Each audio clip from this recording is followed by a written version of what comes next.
خداوند یسوع مسیح کے بابرکت پرفضل اور نجات بخش نام میں آپ سب کی سلامتی ہو۔ آج ہم سبق نمبر 5 سیکھنے والے ہیں۔ بڑا اہم ہے، جو کہ ہمیں یہ سکھاتا ہے کہ کس طرح ایمان میں ثابت قدم رہا جاتا ہے۔ اور پھر ہم آج ان ریفارمرز کے متعلق سیکھیں گے جو ہر مشکل میں ثابت قدم رہے، اور ہمیں کس طرح اپنے ایمان میں ثابت قدم رہنا ہے۔ آئیے اس سے پہلے کہ شروع کریں، ڈاکٹر نذیر سے میں درخواست کروں گا کہ وہ دعا میں ہماری رہنمائی کریں۔ قدوس رحیم جلالی اصلی رب دی باپ، ہم سے شکر گزار ہیں تیرے رحم اور فضل اور برکت کے لیے، اور آج کی یہ خوبصورت دن کے لیے۔ خدا بند جب تیرا بندہ آج کلام کو پیش کرتا ہے اور اسٹڈی کرتا ہے، تو خدا بندہ تو اپنے بندہ کو روح کے مسا کے ساتھ بھرتے اور اپنے جلال سے بھر کر اپنے جو لوگ آن لائن سنتے ہیں یا یہاں حاضر ہیں، خدا بندہ سب پر تیرا رحمت والا اور برکت والا اور اپنے روح کے مسا کے ساتھ اے خدا بخش دے، اے خدا فضل دے، برکت دے، رحم کر، بے جلال سے بھر۔ تیرا شکر ہو اور تیرا فضل ہو، یسوع مسیح کے نام سے مانگتے ہو، آمین۔ آج کا جو ہیڈنگ ہے وہ ہے ہر مشکل میں ثابت قدم ایمان۔ اس دنیا میں رہتے ہوئے ہم پر بہت سی مشکلات آئیں گی، لیکن ان تمام مشکلات میں ہمیں کس طرح ثابت کرنا ہے، یہ اصلاح کار ریفارمر جنہوں نے اپنی زندگیاں خدا کے لیے دیں، وہ ہمیں یہ بات سکھاتے ہیں۔ زبور 119 اس کی 11 آیت میں لکھا ہے، میں نے تیرے کلام کو اپنے دل میں رکھ لیا ہے تاکہ میں تیرے خلاف گناہ نہ کروں۔ جب کلام ہمارے دل میں ہوگا، جب کلام کی باتیں ہماری زندگیوں میں ہوں گی، تو پھر ہم گناہ نہیں کریں گے۔ یسوع مسیح کے دل میں کلام تھا، اور اس نے ہر آزمائش کا مقابلہ کلام کے ذریعے کیا۔ ان تمام ریفارمرز اصلاح کاروں کی زندگی میں بھی کچھ ایسا ہی تھا کہ ان کی زندگیاں کلام سے بھرپور تھیں۔ انہوں نے کلام کے لیے اپنی جانوں کا نذرانہ پیش کر دیا۔ وہ ایمان جو ریفارمرز یا اصلاح کاروں کے اندر پایا جاتا تھا، آج 21ویں صدی کے مسیحیوں کو اس کی اشد ضرورت ہے۔ آج ہمیں جینے کے مقصد کا پتہ ہونا چاہیے۔ میں نے کیا سی زندگی گزاری ہے؟ میری زندگی با مقصد ہے یا میری زندگی بے مقصد ہے؟ ہمیں اپنے اندر ایمان کے گہرے بیج کو بونا ہے۔ بہت سے ایسے لوگ ہیں جو بے مقصد زندگی گزارتے ہیں۔ مسیح لوگوں کی بے مقصد زندگی نہیں، ان کی زندگی کا ایک مقصد ہے، اور جب وہ ان تمام مسائل کا سامنا کرتے ہیں، جب وہ ان تمام اذیتوں کا سامنا کرتے ہیں، تو ان کے لیے ایک مقصد ہے، اور وہ مقصد ابدی زندگی ہے جو خدا نے ان کے لیے رکھی ہوئی ہے۔ بے معنی زندگی، جو لوگ بے معنی زندگی، بے مقصد زندگی گزارتے ہیں، ان کی زندگی میں نہ ہی انہیں جینے کا اور نہ ہی مرنے کا مقصد معلوم ہوتا ہے۔ تو آئیں ہم اپنی زندگی کو ان مرد و زن جنہوں نے اپنی زندگیاں خدا کے لیے قربان کی، ان کی طرح گزارنا سیکھیں۔ وہ اپنے لیے مستقبل کا مقصد رکھتے تھے، اس لیے انہیں جینے کا مقصد آتا تھا۔ ان کے عقائد بائبل کے عقائد سے تھے اور اہم تھے، اور اس پر وہ سودے بازی نہیں کرتے تھے۔ بائبل کی باتوں پر انہیں سودے بازی کرنے کو ہرگز وہ تیار نہیں تھے۔ انہوں نے اپنی جانیں دے دی، لیکن بائبل کے عقائد کو ہمیشہ مد نظر رکھا، بلکہ عقائد ان کی شخصیت کا حصہ بن چکے تھے۔ ان عقائد سے انکار ان کے لیے موت تھی، ان کی اپنی ذات سے انکار تھا، اس لیے اپنی موت میں بھی انہیں تسکین محسوس ہوئی، کیوں؟ ان کی زندگی کا ایک مقصد تھا۔ اس ہفتے ہم یہی کچھ سیکھنے والے ہیں۔ ہم جانیں گے کہ بائبل کی تعلیم زندگی کو تبدیل کرنے والی تعلیمات ہے۔ اور ایک ہمیں حقیقی مقصد فراہم کرتی ہیں تاکہ ہم اس مقصد کے تحت زندگی گزاریں۔ اس میں ابدی سچائی پائی جاتی ہے، اور اس ابدی سچائی کا پرچار مجھے اور آپ کو کرنے کے لیے خدا نے چنا ہے۔ تو ہم دیکھتے ہیں بہت سے ریفارمر جنہوں نے اپنی زندگیاں خدا کے کلام کے لیے وقف کر دی۔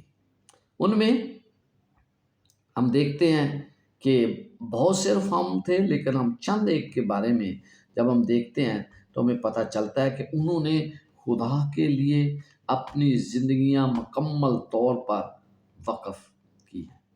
ان کی زندگی کا واحد مقصد صرف خدا کا کلام تھا، اور پھر ان کا مقصد یہ تھا کہ کلام ہر ایک کے پاس پہنچے۔ یرمیہ 15 باب اور اس کی 16 آیت میں لکھا ہے، تیرا کلام ملا اور میں نے اسے نوش کیا، اور تیری باتیں میرے دل کی خوشی اور خرمی تھیں، کیونکہ اے خداوند رب الافواج میں تیرے نام سے کہلاتا ہوں۔ 16ویں صدی کے ان صلاح کاروں نے حقیقی طور پر دنیا کو تبدیل کر دیا، لیکن انہوں نے واضح کر دیا کہ ان میں ان کا کوئی خاص حصہ نہیں ہے، خاص ان میں کوئی بات نہیں ہے، بلکہ خاص بات یسوع مسیح اور خدا میں ہے۔ خدا نے ان لوگوں کو تبدیل کیا تھا، لہذا وہ تمام تر کریڈٹ خدا کو دینے کے لیے تیار تھے، نہ کہ اپنے اوپر وہ کبھی بھی کریڈٹ نہیں دیتے تھے۔ اسی بنا پر انہوں نے اعلان کیا جلال صرف خدا کو، کلام صرف خدا کا۔ ان میں یہ تبدیلی کیسے آئی؟ یہ خدا کے کلام کا پڑھنا جس کی بنا پر یہ تبدیلی آتی ہے۔ جب انسان خدا کے کلام کو پڑھتا ہے تو اس کے اندر تبدیلی لازم ہے۔ بائبل نے ان کے لیے کیا کیا اور آج یہ ہمارے لیے کیا کر سکتی ہے؟ تھوڑی دیر کے لیے سوچیں کہ بائبل نے ان کے لیے کیا کیا۔ یہ وہ ایمان کی، ان کے لیے یہ ایمان کی ایک بنیاد تھی۔ ایمان بائبل کے وعدوں پر، انہیں بائبل کے وعدوں پر یقین تھا، کیونکہ بائبل کے وعدے جو ہیں وہ ایمان کو بڑھاتے اور حوصلہ افزائی کرتے ہیں۔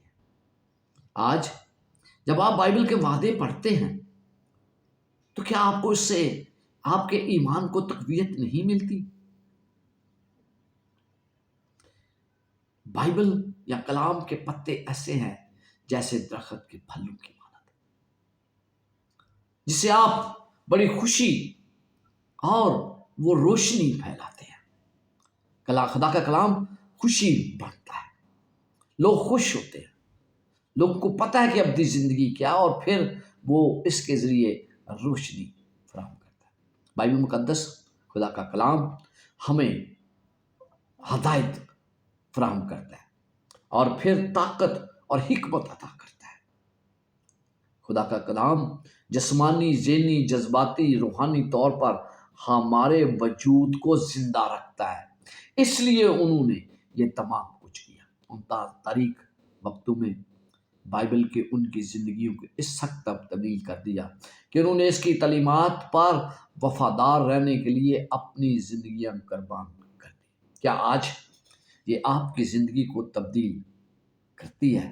کیا آپ کی زندگی اس سے تبدیل ہوتی ہے؟ ان ریفارمر کی زندگی کی بنیاد اور تعلیم صرف اور صرف بائبل تھی۔ انہیں یقین تھا کہ جس کلام کو وہ اپنے پاس رکھتے ہیں وہ ابدی کلام ہے اور ہمیشہ تک قائم رہے گا۔ انہوں نے ہر بات اور ہر وعدے کو خزانہ کی طرح سنبھال کر رکھا۔ اسی سے ان کے ایمان مضبوط ہوتا اور ہمت باندھتی رہتی۔ مسز ایلن جی وائٹ شفا کے چشمے صفحہ 122 پر لکھتی ہیں، ہم خدا کے وعدوں میں اس کی آواز صاف سن سکتے ہیں۔ مسیح کا فضل اور قدرت انہی وعدوں میں پائی جاتی ہے۔ کیا جب میں خدا کے وعدوں کو پڑھتا ہوں تو اس کی آواز مجھے سنائی دیتی ہے؟ یہ وعدے اس درخت کے پتوں جیسے ہیں جو کبھی نہیں مر جاتا اور جن میں قوموں کی شفا ہے۔ اگر انہیں پڑھا اور اپنایا جائے تو کردار کی تشکیل میں مضبوطی اور زندگی کو جینے کے لیے توانائی حاصل ہوگی۔ کوئی اور شاعر، کوئی اور کتاب، دنیا کی کوئی اور کتاب اس قابل نہیں ہے۔ کلام ہمیں سکھاتا ہے، ہمیں شادمانی عطا کرتا ہے، ہمیں مایوسی سے بچاتا ہے، ہمیں امید عطا کرتا ہے، ہمیں طریقی میں روشنی عطا کرتا ہے، الجھنوں، کمزوریوں میں توانائی اور جہالت میں وہ دنائی بخشتا ہے۔ جب ہم خدا کے کلام پر غور کرتے ہیں تو ایمان کے ذریعے اس کے وعدوں پر بھروسہ کرتے ہیں، تو خدا کی زندگی بخش طاقت ہمارے پورے وجود کو جسمانی، ذہنی، جسمانی طور پر تقویت دیتی ہے۔ ریفارمرز کے دل و دماغ کلام سے معمور تھے، وہ اسی میں جیے اور کئی ہی اسی کی خاطر مرے۔ وہ ایسے مسیح نہیں تھے جو سطحی ایمان سے مطمئن ہوں، وہ لاپرواہ اور پرست آسائش نہیں تھے، وہ جانتے تھے کہ قوت خدا کے کلام میں ہے اور کسی اور جگہ نہیں۔ بدی کی طاقتوں کا مقابلہ صرف اور صرف کلام کے ذریعے کیا جا سکتا ہے۔ آج جب ہم ان باتوں کو سنتے ہیں تو ہمیں پتہ چلتا ہے کہ کلام میں وہ قوت پائی جاتی ہے جو زندگیوں کو تبدیل کرتی ہے اور زندگیوں کو شادمانی سے بھر دیتی ہے۔ جب ہم آج بہت سی مصیبتوں کا سامنا کرتے ہیں، جب ہم آج دکھ، درد، عذاب ثانی کا شکار ہوتے ہیں، تو ہمیں یہ پتہ ہونا چاہیے کہ ایک امید ہے جو نہ فارمر کو تھی اور مجھے اور آپ کو بھی ہونی چاہیے، اور ہم اس کلام کی خاطر ہر دکھ اٹھانے کے لیے آگے بڑھے۔ جان وکلف کی یہ تمنا تھی کہ وہ انگلش میں بائبل کا ترجمہ کرے تاکہ لوگ اس کو پڑھیں۔ یہ اس وقت غیر قانونی تھا اور اسے اجازت نہیں تھی کہ وہ اس کا ترجمہ کرے۔ اس نے ترجمہ کیا، اس پر مقدمہ چلا، اسے بدعتی قرار دے دیا گیا اور سزائے موت سنائی گئی۔ مقدمے کے دوران اس کا کہنا کیا تھا؟ آپ کو کیا لگتا ہے؟ اس نے کہا کہ آپ کو کیا لگتا ہے کہ آپ کسی کے ساتھ ماتھا ٹکرا رہے ہیں؟ ایک بوڑھے قبر کے دہانے پر کھڑے شخص کے ساتھ نہیں، بلکہ ایک ایسی سچائی کے ساتھ جو آپ سے کہیں زیادہ طاقتور ہے اور آپ پر غالب آئے گی۔ یہ اس کے الفاظ تھے۔ اس کے الفاظ بالکل سچ ثابت ہوئے، اس کی باتیں سچ ثابت ہوئیں، اور طریقی کے دور میں ریفرمیشن، اصلاح کاری کی روشنی چمک اٹھی، ہر جگہ پھیل گئی۔ کیوں؟ کیونکہ ان ریفارمرز نے اپنی زندگی میں خدا کے حوالے کی تھی۔ عزیزو، جب آپ ان ریفارمرز کے بارے پڑھیں تو اس بات کو ہمیشہ مد نظر رکھیں کہ خدا وہ دن آپ کی زندگی میں لائے گا، اور بائبل جو ہے یہ سب کے لیے دستیاب ہونے لگی۔ ٹنڈل نے وکلف کے ترجمے کو لیا اور اس نے اسے اس غلطیوں سے پاک کرنے کی کوشش کی جو اس میں پائی جاتی تھی۔ اس نے یونانی سے اصل زبان میں براہ راست ترجمہ کیا۔ اس نے یونانی سے ترجمہ شدہ نیا عہد نامہ شائع کر دیا۔ میل کارڈنل نے ٹنڈل کے کام کو جاری رکھا اور اصل عبرانی سے پرانے عہد نامے کا ترجمہ کر دیا۔ لہذا 1525 میں پہلی مکمل انگریزی زبان میں بائبل شائع ہوئی۔ اس نے انگریزی بولنے والوں کے درمیان سب سے زیادہ استعمال ہونے میں بائبل کے ترجمے کی بنیاد رکھی۔ یعنی کنگ جیمز ورژن جو ہے وہ بنیادی طور پر وکلف اور ٹنڈل کے کام کا نتیجہ تھی جو 1611 میں شائع ہوئی، اور ٹنڈل اور دوسرے اسکالرز کے کام کو بہت بڑھایا گیا۔ دلچسپ بات یہ ہے کہ ایک شخص جو ریفرمیشن کا مکمل طور پر وہ اس کے خلاف تھا، اس نے ایک ناگزیر کام کر دیا، اور اس نے یہ کام کیا، اور کس طرح اس نے مکمل بائبل جو ہے وہ تمام قوموں تک پہنچانے کا بیڑا اٹھا لیا۔ آپ دیکھتے ہیں مختلف مارٹن لوتھر جس نے جرمنی میں، پیٹر رابرٹسن فرانسیسی، اور ریسٹ بائبل جس نے پولش میں، اسپینش میں، اور اس طرح اور کئی زبانوں میں بائبل دستیاب ہونے لگی۔ خدا کا کلام دوسروں تک پہنچانا۔ پولس رسول نے بھی یہ منادی کی اور اسے بہت سی مشکلات کا سامنا تھا، لیکن اسے یقین تھا کہ خدا کا کلام ضرور فتح یاب ہوگا۔ ان ریفارمر کی طرح اسے بھی یقین تھا۔ کیا مجھے اور آپ کو آج یقین ہے کہ خدا کا کلام آخر کار فتح مند ہوگا؟ کہ اس کا ماننا تھا کہ ہم حق کے برخلاف کچھ نہیں کر سکتے، صرف حق کے لیے کر سکتے ہیں، حق کے خلاف ہم کچھ نہیں کر سکتے۔ ریفارمرز کو مشکلات کا سامنا تھا، مگر وہ ایمان کی بدولت ڈٹے رہے۔ ایسی ایک مثال جو ولیم ٹنڈل کی تھی، اس نے بائبل مقدس کا ترجمہ، اور تقریباً 140 سال پہلے جو وکلف کا ترجمہ تھا، اس نے اسے اس غلطیوں سے پاک کر کے ایک نئے طریقے سے پیش کیا۔ اسے گرفتار کیا گیا، اس کے بہت سے بائبل کے ترجموں کو جرمنی کے شہروں میں چھپے تھے ضبط کر کے سرعام جلا دیا گیا۔ اس کا مقدمہ بیلجیم میں 1536 میں ہوا۔ اسے بدعتی قرار دیا گیا اور جلانے کا حکم دے دیا گیا۔ اس کے جلادوں نے اسے صلیب پر چڑھایا کر اس کا گلا گھونٹ کر اسے مار دیا اور اس کی لاش کو جلا کر اتار کر جلا دیا۔ اس کے آخری الفاظ بلند و جوش سے بھرے ہوئے تھے۔ اس کے آخری الفاظ کیا تھے؟ اے خدا، انگلینڈ کی بادشاہ کی آنکھیں کھول دے۔ خدا نے معجزانہ طور پر ٹنڈل کی دعا کا جواب دے دیا۔ اس کی موت کے بعد 4 سالوں کے اندر بائبل کے 4 انگریزی کے ترجمے شائع ہوئے۔ 1611 میں کنگ جیمز ورژن چھپ کر سامنے آئی۔ یہ بائبل زیادہ تر ٹنڈل کے کام پر مبنی تھی۔ چمن علماء نے جنہوں نے اس کام کو فروغ دیا تھا، انہیں ٹنڈل ہی کے کام کو استعمال کیا۔ ایک اندازے کے مطابق پرانا عہد نامہ 76% اور نیا عہد نامہ 83% ٹنڈل ہی کیا ہوا کام تھا۔ 211 میں کنگ جیمز ورژن کی 400ویں سالگرہ منائی گئی۔ کنگ جیمز ورژن نے دنیا بھر میں لاکھوں لوگوں کو متاثر کیا ہے۔ جی ہاں، ٹنڈل کی قربانی رائے گاہ نہیں گئی، اسے اس کے اشتہارات کا احساس مل کر رہا۔ چاہے کچھ مشکلات تھیں، تاہم ٹنڈل اور اس کے ساتھیوں کو یقین تھا کہ خدا کا کلام وہ کام کر دے گا۔ ٹنڈل کی زندگی اور کام نے وہ فرق پیدا کیا جو تا ابد جانا اور مانا جائے گا۔ جب ہم بائبل میں پڑھتے ہیں تو ہمیں بہت کچھ باتوں کا پتہ چلتا ہے کہ ان لوگوں نے اپنی زندگی کس طرح قربان کر دی۔ ہم دیکھتے ہیں مارٹن لوتھر ایک دن یونیورسٹی کی لائبریری میں تعلیم حاصل کرنے کے دوران اسے ایک ایسے موڑ پر پہنچا جہاں اسے ایک بائبل ملی۔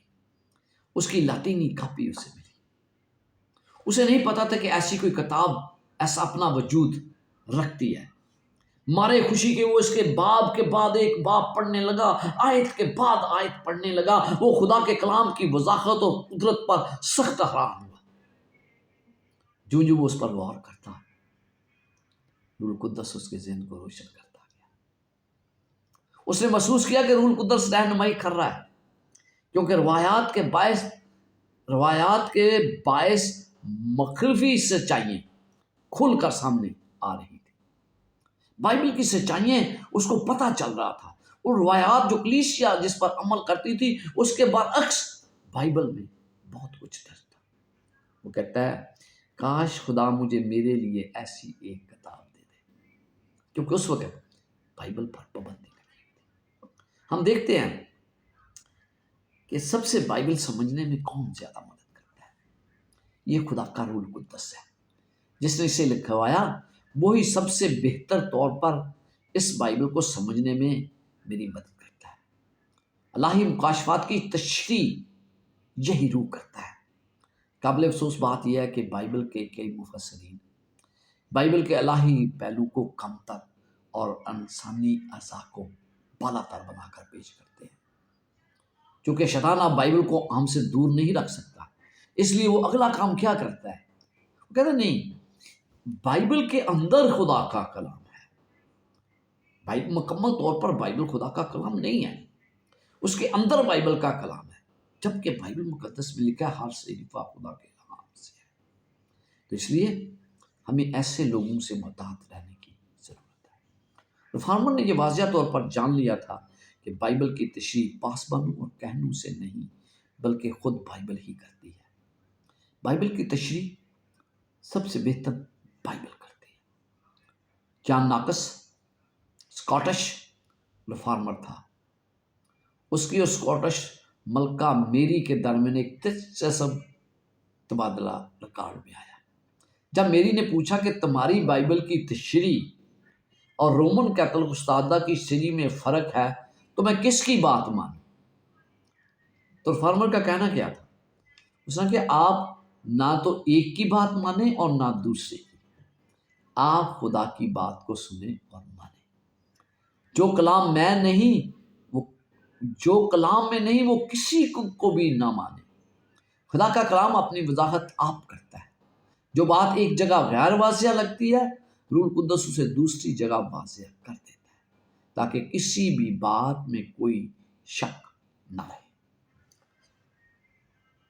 ہم دیکھتے ہیں صرف اور صرف مسیح اور صرف فصل جو ہے وہی ہمیں نجات دے سکتا ہے، لہٰذا خدا نے نجات کو بطور تحفہ ہمیں عطا کیا ہے۔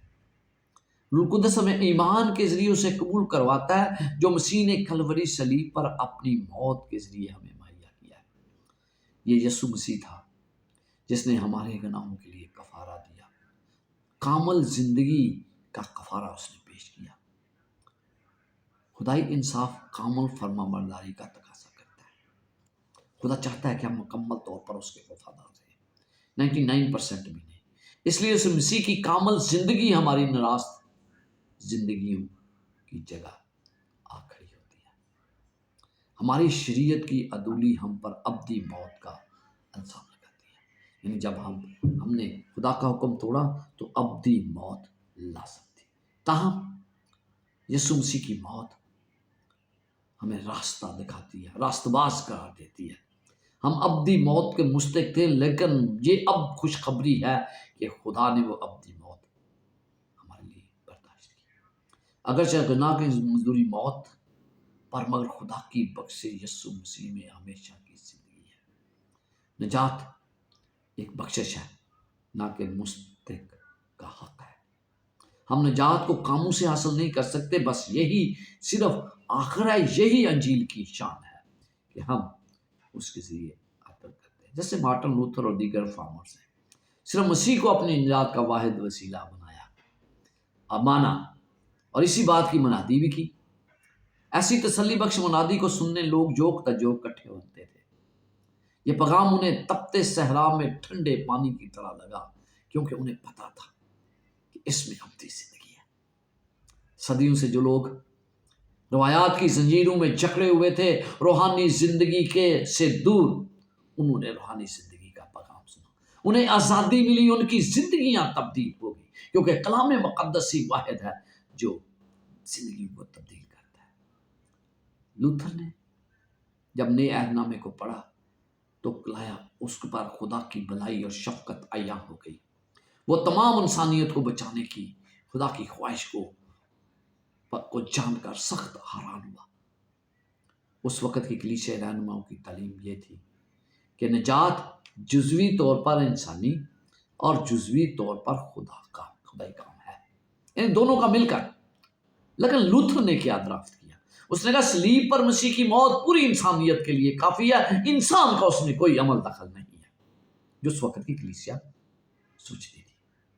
ایلن وائٹ نے لکھا، مسیح کے ساتھ وہ سلوک کیا گیا جس کے ہم مستحق ہیں، تاکہ ہمارے ساتھ ویسا سلوک کیا جائے جس کا وہ مستحق ہے۔ ہمیں وہ راست بازی عطا کی گئی جس میں ہمارا کوئی حصہ نہیں۔ کیا خوب! یہ ہمارے لیے ہے، یہ آپ کے لیے ہے، یہ میرے لیے ہے۔ اور پھر ہم دیکھتے ہیں کہ یہ اس کا پھل۔ لوتھر کے دنوں میں مسیحی کلیسیا میں ایک نئی تحریک چل اٹھی تھی۔ ہزار لوگوں کو سکھایا گیا کہ وہ اپنے گناہ کی طرف نہیں بلکہ یسوع مسیح کی طرف دیکھیں۔ اور آج بھی مجھے اور آپ کو گناہوں کی طرف نہیں، صرف یسوع مسیح کی طرف دیکھنے کی ضرورت ہے۔ یہ صحیح ہے کہ اپنی طرف دیکھنے سے ہم صرف ہمیں پسندی ہوتی ہے، ہماری حوصلہ شکنی ہوتی ہے۔ آج ایمانداروں کو یہ مسئلہ درپیش ہے، اس لیے ہمیں صرف اور صرف یسوع مسیح کی طرف دیکھنے کی ضرورت ہے۔ خدا کا فضل ہمیں بدلتا ہے۔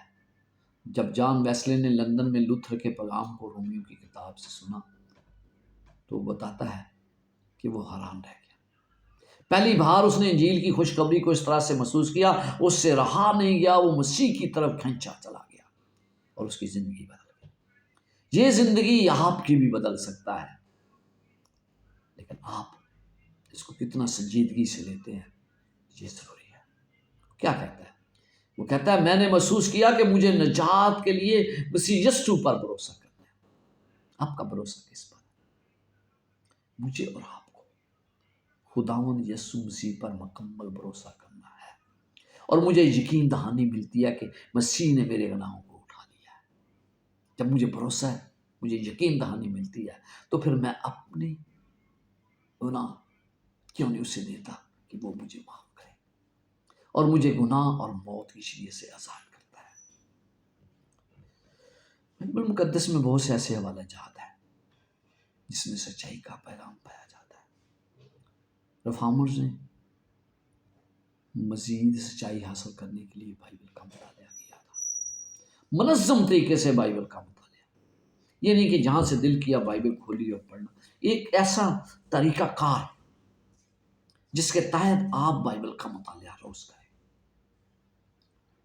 اسی کو بہتر سے بہتر جاننے کے لیے مسلسل بائبل مقدس کا مطالعہ کریں اور آپ کی روح اس کے لیے تڑپ رہتی ہو، پھر جا کر آپ کو پتہ چلے گا کہ بائبل کی قدر و قیمت کتنی ہے۔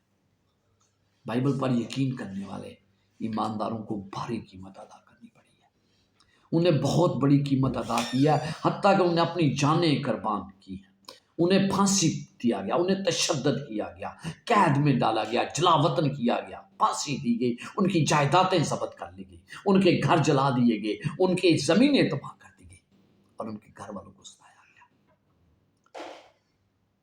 جب انہیں ان کے گھروں سے نکالا گیا جاتا تھا تو انہوں نے اس شہر کی تلاش کی جس کا بنانے والا اور معمار خدا تھا، ابراہیم کی طرح۔ ابراہیم اپنی پوری زندگی میں خیموں میں رہا، اسحاق، یعقوب، انہیں اپنا گھر نہیں بنایا۔ کیوں؟ اس لیے کہ ان کی نظریں اس گھر پر لگی ہوئی تھی، اس مکان پر لگی ہوئی تھی، اس شہر پر لگی ہوئی تھی جس کا بنانے والا اور معمار صرف خدا ہے۔ جب انہیں تشدد کا نشانہ بنایا گیا تو انہوں نے اپنے ستانے والوں کے لیے برکت چاہی۔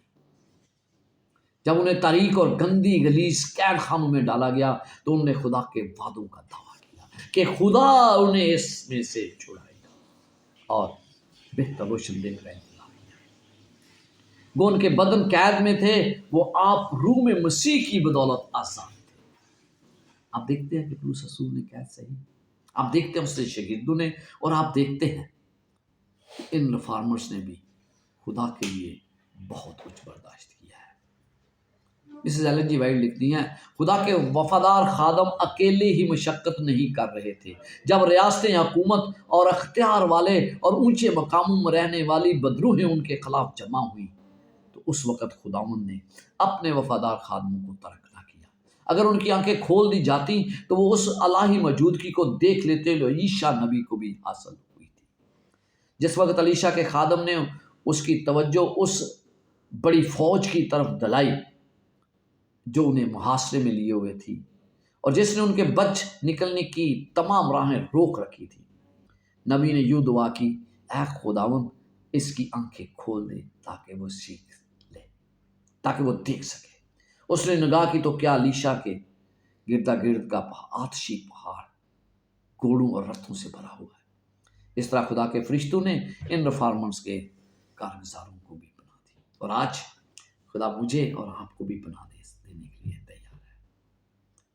صرف اس پر بھروسہ کریں اور اس ایمان کے لیے کھڑے ہوں جو خدا نے آپ کو اور مجھے عطا کیا ہے۔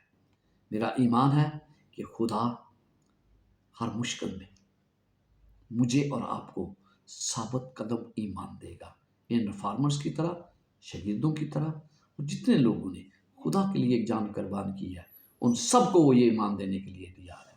خداوند آپ کے ساتھ ہو اور آپ کو برکات سے نوازے۔ آمین۔